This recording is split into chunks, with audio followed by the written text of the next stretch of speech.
starts now.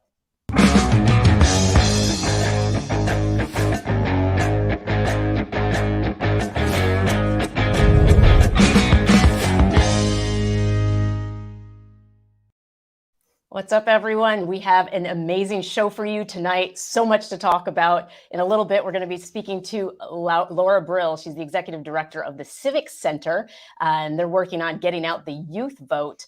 Hint, it doesn't involve TikTok. Or maybe it does. I don't know. We'll see.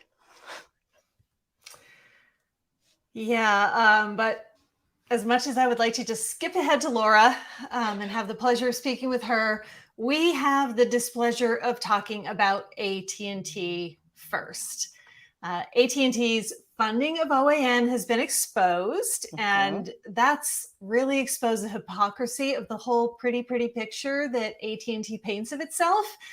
But there's some real ugliness inside that company. Yeah, unchecked ugliness, y'all. On their website, AT&T claims that they are about living true, standing for equality, embracing freedom, making a difference. And even their CEO, John Stankey, yes, that's his actual real name, Stankey. He says our corporate value to stand for equality has never been more relevant, not only inside AT&T, but outside as well. That is just lovely, and it's complete bullshit. AT&T employs managers who openly post on LinkedIn like it's one of the wacko dark web 4chan chat boards. Yeah. And it's not funny. It's not funny, actually. And so it's no coincidence that these hateful ideas are exactly what AT&T funded OAN peddles. So let's take a look at some of this stuff that is openly out there on LinkedIn from people who are working at AT&T. Yeah, it's absolutely outrageous. I mean, some of this stuff is just pure racist conspiracy peddling trash. And, you know, it I guess shouldn't surprise me that people do this. It does surprise me that a company doesn't step in and have a problem with this. And that, you know, as we were saying, that tells you something about the culture. Yeah, could you imagine working for a guy who posts this kind of information? So, and it's out there. And what's a company culture is really, when it's really oppressive like that, and people feel like they can just do that, it's a little bit crazy. Yeah, it is. And we talk a lot about AT&T. We've been really focused on them because of the funding of OAN, but AT&T owns all of these brands. So when you're giving money to all of these different companies, you are helping to fund AT&T, that is helping to fund OAN, that is helping to destroy the democracy. It's not okay. So what are we going to do? We're going to hang up. On hang AT&T. Hang up the way we used to back in the old day with a phone like this. Time to hang up. All the kids are watching us do that going, what the hell are they What is doing? that? Yeah. Hang up on AT&T. And as a matter of fact, you can also go, you do your own research. Everybody talks about wanting to do their own research. Do your own research and check out what they have going on LinkedIn and what some of the people out there are posting. Do your own research. Yep. And then tell us what you think with hashtag hang up on ATT. We would love to hear what you've got to say. Yeah. I want to hear what the HR departments have to say. That's what I really want to know. That's true. So we have some questions from y'all. So we would like to answer some of those. So let's get those up here. Frank Napoli, what is stopping the full weight of the DOJ from rooting out the GOP members who were part of the attempted January 6th overthrow of the government? Dems seem to be tiptoeing. Tiptoe. Yeah. I want to say, like, a lot of politics going on, really. You know, in my opinion, it feels like everybody's trying to play it safe, and now is not the time to play it safe. I think people think that if they act too outright right now, that it's going to come back to bite them in the ass. But the fact is our democracy is in a free fall. And so now is not the time to be polite, which is basically what I feel like is happening. Yes, eyes on the prize, people. Yeah, it would be nice to see the subpoenas get enforced, criminal contempt for the folks who are not cooperating with the January 6th committee. It is time to finally have some accountability. Yeah, if they want law and order, now's the time to show them what law and order looks like. I want to see this episode of Law and Order where they're all being dragged in to testify. That's what I want to see. Yeah, without Merrick Garland having to be dragged in. So. Yeah, well, we'll see. All right, next one.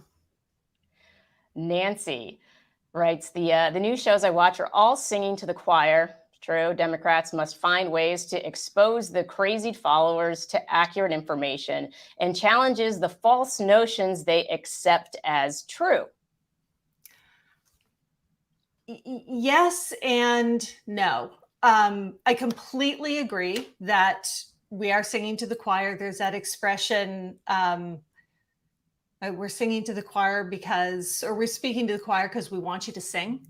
So it's important to make sure that we have Democratic voters really engaged. It's not enough to be informed. You need to be engaged. You need to be helping to get other people engaged, registered to vote, going out to vote when you have that opportunity. So yes, it would be nice if we could reach the people who are full on folks watching OAN and Tucker Carlson and some of the other wackadoodles that have really gone off the deep end. But that's converting them is harder than it is to motivate Democrats and reasonable Republicans and independents who are left-leaning or just terrified of what the GOP might do if they get control again.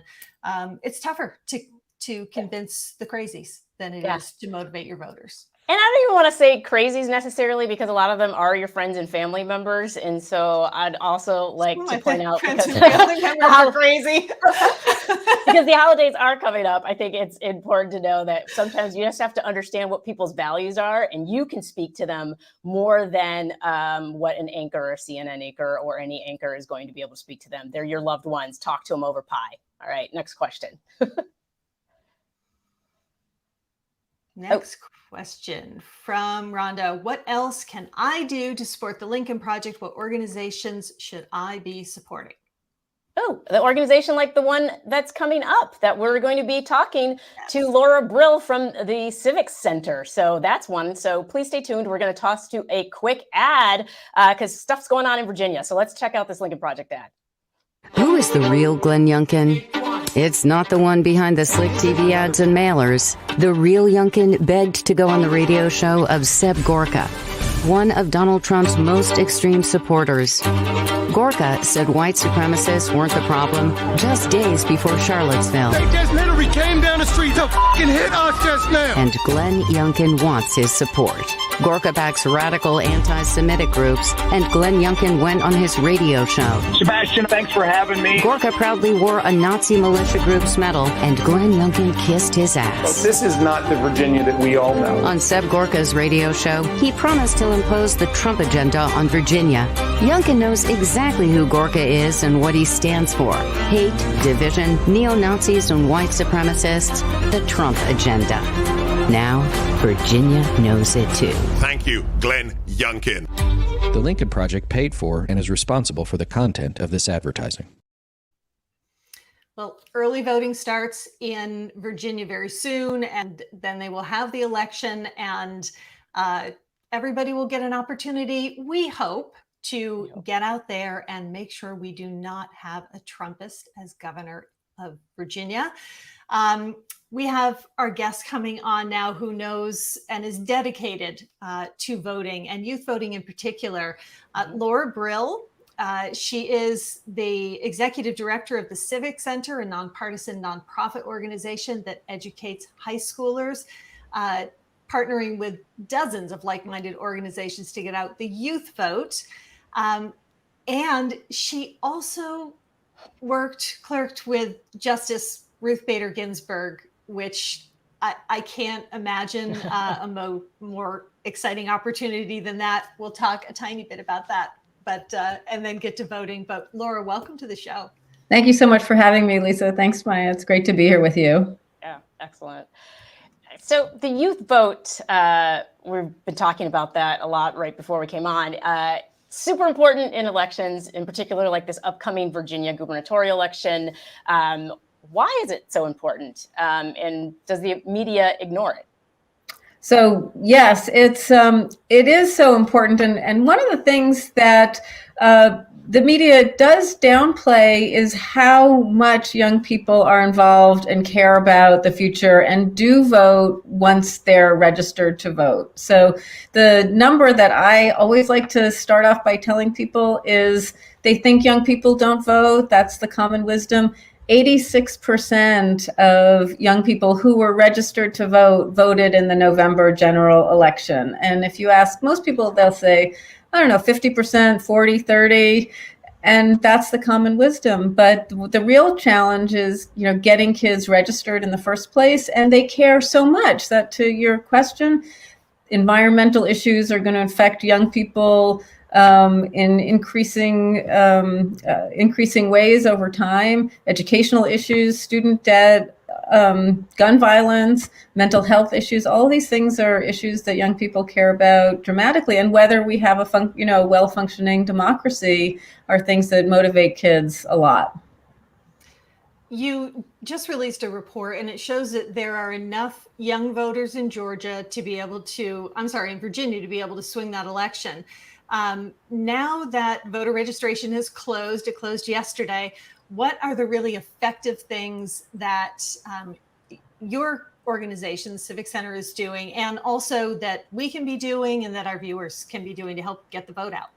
Yeah. So young people, so we're nonpartisan, and we focus on getting all young people wherever they are to both register and then vote. The biggest thing is for young people to be talking to one another. So a lot of times campaigns will have, young volunteers, and they send them out canvassing, broadly, which is important. But what about having young people just talk to each other and get each other motivated and excited, and to understand the issues and how they affect them, and how democracy works, and supplementing, there's a lot of missing civics education. So when we're so close to election, we really focus on getting young people the information they need to be able to cast a ballot. For first-time voters, where do you go? When do you go? How do you go? Can you do it by mail? And some of these logistical issues, they're not taught in school. And so a big part of boosting turnout is just explaining what's at stake and how to implement it, explaining the process. Yeah. Yeah, that's excellent. I love it. It's like the good kind of peer pressure. Like, this is the kind of peer pressure that we definitely want, is getting engaged. So how there's the idea that like the toothpaste that we use as a kid, like that's the brand loyalty. That's what we stick with like our entire life. So is that part of why you're involved with getting the youth vote out and getting youth engaged, is because are there any statistics or anything that says it's part of like it becomes a lifelong thing? Absolutely, yes. When young people develop the habit early on and they identify, a lot of it has to do with identification and thinking, I am a voter, and making that part of your routine and part of how you think of yourself in the world. And so self-identification is part of it, and then exactly what you said, peer pressure is a big part, and being in a community where everybody's voting and helping to foster that. I love it. Yeah, I always think it's so funny when we tell kids not to succumb to peer pressure as parents, and then we turn around and we're like, why can't you be more like so-and-so? Oh, there's good peer pressure too. Excuse me. So voter registration is really important, but registering to vote for college students can be really confusing. Any barriers that they bump up against can mean, we know how college students are. They're busy. And if we make something hard for them to do, they're not going to do it. So how can we make it easier for them to register? And are there elements of these voter suppression laws that are being passed around the country that target college students? Yeah, so absolutely. The thing that we are most focused on actually is before college. we want to get everybody registered when they're in high school, and that's because that's where you're at home. You have access to your teachers to help explain things. You have access to your parents, and that's where you're starting to come of age and to understand how the issues in the world affect you. So 16 states allow young people to pre-register when they're 16 years old. And it's not just, New York and California. Utah has pre-registration starting at 16, and Louisiana, Florida. Vermont. Well, Vermont is close. Vermont lets 2 years before you have to up if you're going to be 18 by the next election. But the to have those 2 years in high school is one of the most important things that we can do to help young people get ready, and then to be able, once they go to college, they can, unless we're passing. You asked about some of these voter suppression laws that make it harder to vote absentee are a real challenge, or that make it harder, or that cut back on voting times, or place real obstacles in the face of young people because they're mobile. They're leaving home, they're launching their adult lives. But the Freedom to Vote Act, which is, coming up for a vote in Congress, will do a lot to solve these problems. It will have pre-registration at 16 all over the country, so that young people can, everywhere. We don't have to explain, like, you're in Vermont and you're in Utah and you're in Texas, where in Texas you have to wait until you're 17 years old and 10 months before you can turn in your voter registration form. That's not shocking. Right? Because I'm sure we all have that date like memorized when we're going to turn, when our 10-month cycle is. So so we do need to challenge these voter suppression laws and make it easier for young people to register and then to get out and cast their ballots. So I want to go back to the pre-registration process, because that to me is super interesting, and a lot of us hadn't actually heard of that. So I was like, whoa, what is this? What happens when someone's pre-registered? What does that mean? Do they get information in the mail? What happens? Yeah, so the process is identical to registering, except that usually there's a little box on the form where instead of saying I'll be 18 by the next election, or I am 18, you just say I'm 16 or 17. And then you go into sort of a suspense file in your state Secretary of State's office or registrar's office, and it gets, like a switch flips when you turn 18, and then you're automatically in the voter file, and you're fully registered. And what's great about that is, in terms of what you just asked about getting information, a lot of young people don't realize if they're not in the voter file, candidates don't know they exist. And candidates have a limited amount of time and a limited amount of resources, and they're mostly focused on registered voters, which, that's not crazy for candidates to do that. And so, but this lets young people say, hello, I'm here, and, talk to me too. So that's why it's so important for young people to pre-register and not just register. I think that's fantastic. That should be the new Sweet 16 party. When you turn Exactly. 16, it's your pre-registration time. That's the new thing, parents out there. Exactly. Yeah, and it's easy to do, and it's easy we send kids like stickers with a portal to come to our website where they can easily connect to online voter registration systems of their state, or have a form mailed to them so that they can register or pre-register, wherever they are. That's awesome. Having that uniformity across the country is so important, because it is confusing as you move from state to state. Mm-hmm. Not very many people find out what the laws are in their new state, forget about 16-year-olds. Yeah. So that's really wonderful. What are the arguments for not making it easy for I really haven't heard any good argument for it. Most of the arguments I've heard are people who confuse it with lowering the voting age. And I understand there's reasons why some people wouldn't want to lower the voting age to 16. They make arguments about how much you've learned in school and things like that at that time. But for pre-registering, you're not doing anything about the voting age. You're just making it easier to register and to start that identification process. I love it. Question about democracy in a box. Is that part of like the sticker? Because it seems like it simplifies the process. Is that part of the reason why it works so well? If you could kind of tell us about what's in the Yeah, so thank you for asking. So one of the programs that we started was to really try to, in order to raise awareness, and we have to try to start creating a culture around youth involvement and youth civic education and registering and pre-registering. So we created an event, a national week-long event called High School Voter Registration Week, which is, in September. Everybody, all high schools should be running programs where kids can either register, pre-register, or, pledge to register if they're not registered yet. And then when kids come and take our programs and learn how to run a drive, we will send them a kit that we're calling Democracy in a Box. And so it's stickers and it's lollipops and clipboards and pens and voter registration forms and a little tote bag that then says Democracy in a Bag. And it's, it's just, and it's brightly colored and it's fun. It lets them create an event easily wherever they are and to implement it in the way that works for them and their school. Seems like something adults might benefit from too. There needs to be, I think people feel like democracy can be a chore at times and they don't see it as a privilege that it is. So if we can make kind of a party out of it and have something more fun. We have screamers, we do have to bring a little joy into it because we're, it's so much of it can feel exhausting or punishing and or just complicated.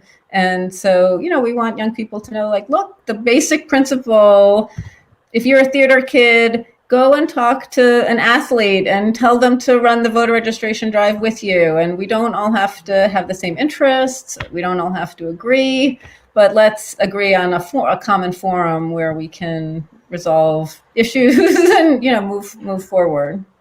Yeah, I would love to see us doing that instead of Cards Against Humanity. Maybe we need to have the Democracy in a Box version of that or something.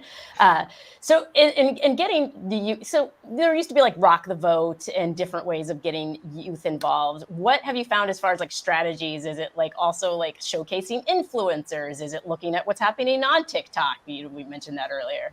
Yeah, we really focus on the kids. I have to say, I mean, their influencers are great and influencers, people will turn in for them. But when we're talking about getting kids involved and seeing how politics impacts them and getting their communities involved, we're looking to develop leaders. And so we focus on things like teaching young people how to articulate what is called a public narrative, where they learn to sort of tell the stories of what has impacted them and why democracy matters to them or why the issues that they care about matter to them. And once they are able to articulate that, then they feel a sense of confidence, a sense of accomplishment, a way to relate to other people, and then giving them the tools to really understand how democracy works and to demystify a lot of the logistics of how you can impact government by going to a public meeting and giving a public comment. So that's our approach. I mean, it is to kind of help the kids be the agents of their own political empowerment, not to say that influencers are great and if we can get celebrities to to help kids to understand this too, of course that's wonderful. But a lot of the real work on organizing and personal transformation, I think, starts with this educational aspect and the kids themselves. Mm. Well, you mentioned a minute ago having somebody from theater invite an athlete, having kids who have different political viewpoints doing voter registration together. It feels like maybe there can be hope that we can start with the kids, finding ways to talk to one another again, believing that everybody, regardless of where they stand on the spectrum, should actually have the right to vote. And I can't thank you enough. We can't thank you enough for the work that you're doing. It is so important. So best of luck to you. Keep us apprised of things that our viewers can do. We love to share that information with Great. everybody who watches the show and at the Lincoln Project. So thank you so much, Laura, for being with us. Yes. Thank you for having me. This has been really a pleasure. Appreciate it. Oh, that fantastic. I feel I've just learned so much. Did you know about pre-registration before? Because I didn't until we were researching this. I knew pre-registration because of my son's ages. So they were pre-registered through the Department of Motor Vehicles when they went to get their learner's permits. They were pre-registered, and then they it was incredibly easy to just be on the voter rolls, and they already know where you live. And we make it so we are really good, having two sons, we are really good at making sure people or at least boys make sure they sign up for selective service when they turn 18. We don't miss any of them for that. Right. We got all the names. We know where they live. And by God, we're not going to give them any federal funds to borrow for anything if they don't sign up. And the prioritization that we have on voting and being registered is just piss poor. It's like Gillette can find them to give them a razor. We should be able to find them to get them that voter registration card in hand. But I love the idea of making it fun. The democracy in a box aspect of it is super cool. And I think, we live in a culture now where people almost expect a little bit of entertainment with their engagement. I hate to say, but I think it is where we're at. And so I think it's these tactics are great, and getting that youth vote out, because it does seem so crucial when we talk about the margins with races being so small. It often can be very important to get them out there and get them knowing that if they participate, they can actually make a real difference. So. Right. Yeah. And they did the last election, and they can do it again. They can do it in Virginia if they get out and vote. And then in the midterms, we're going to need everybody. So every week, kind of hesitant to even introduce this. I know. Every week, we take a look at the horror that was the last week in the Republican Party. So let's go ahead and take a look.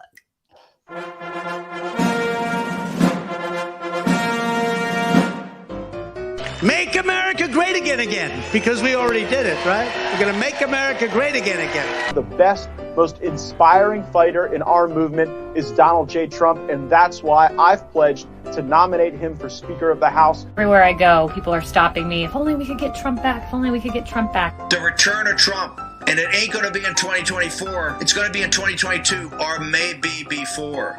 The Democrats want to destroy the country. We know this. They want to see America completely obliterated, where there is no cultural identity, where you live in sexual anarchy. Mainlining pot and other drugs. Why are they sexualizing superheroes? I was a Batman and a Superman, Spider-Man kid. I loved those heroes. We just wanted them to get the bad guys, not a venereal disease. The poorest people in our country actually are equivalent to the middle class in most countries. We are a huge success. I know the media wants to distract from the Biden administration's failed agenda by focusing on one day in January. The media, M-E-D-I-A, most evil demon in America. There are no organized white supremacist forces in this country. We have a lot of problems. That's not one of them. After calling for the cancellation of Christmas again, somehow Anthony Fauci still has his job. So we have hundreds of thousands of people flowing in from Haiti. Haiti has a tremendous AIDS problem. Many of those people will probably have AIDS, and they're coming into our country. This is the first and only patent pending and copyrighted Ashley Babbitt angel puppet.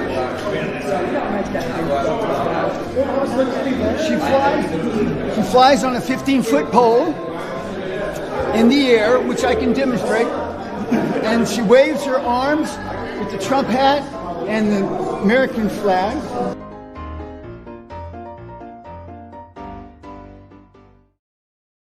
Was that the angel from One Day in January that we just saw? Yes, that One Day in January. Yeah. Make America great again. There's so much in there that we obviously can't talk about all of it, but fuck you, Rand Paul. I mean, my God, to actually he is saying to people who are living in poverty in the United States. It could be worse if you were somewhere else. Suck it up and be happy. You are living at a middle-class standard if you weren't here. I mean, what an unbelievably selfish, cruel thing to say to people who are living not even paycheck to paycheck, but they're falling through the cracks and they're suffering during this pandemic. And he wants to tell them to like buck up and count your blessings, poor people. Yeah, it's a lot of it's infuriating, and I think that's why we have to show it, because we have to figure out how to turn our collective rage, which we have a lot of it. We got to turn that collective rage into positive action, and so that's why we bring on guests like we had tonight, Laura Brill, who is getting the youth vote out there. So if the youths are out there, the youths. From my cousin Vinny. Whenever I youth, I think of youths. We got the youths vote. We need your vote. You know what I mean? People, we got to get registered, vote. Virginia that's coming up, and it's so very important because we need to prevent any sort of GOP win right now. We don't want them to have any momentum, because that last week in the Republican Party could turn into like every day for everybody. I can't deal with that. Don't want it. Yeah, don't want that at all. And I appreciate you bringing it back to the positivity and a guest like Laura Brill. There is great hope, and there's great work being done, and all is not lost. We can absolutely win the midterms. It's going to take the coalition. Yes. Working toward democracy to all really be in this work together and motivating each other and lifting each other up on days when I just want to say, fuck you, Rand Paul. And Maya is nice enough to say, Lisa, try to get a grip, girl, because it's really not all negative. So I appreciate you bringing the light, Maya. You are so good at that. I try. Trust me. There are many days too, everybody, just so you know, where I'm all like, let's rip them out by the throat, you know? So we all have our days, you know, and we just have to, we have to stick together. And if you would like to stick together even more tomorrow night, we have Tara Setmayer and Rick Wilson with the breakdown, their guest, Charlie Sykes. And it's at a new time, just like our show tonight was at a new time. Tomorrow they're at a new time, 7 p.m. Eastern, 4 p.m. Pacific. And then we'll be back next Wednesday at this time. We will. Thanks, everybody. Right. Thanks.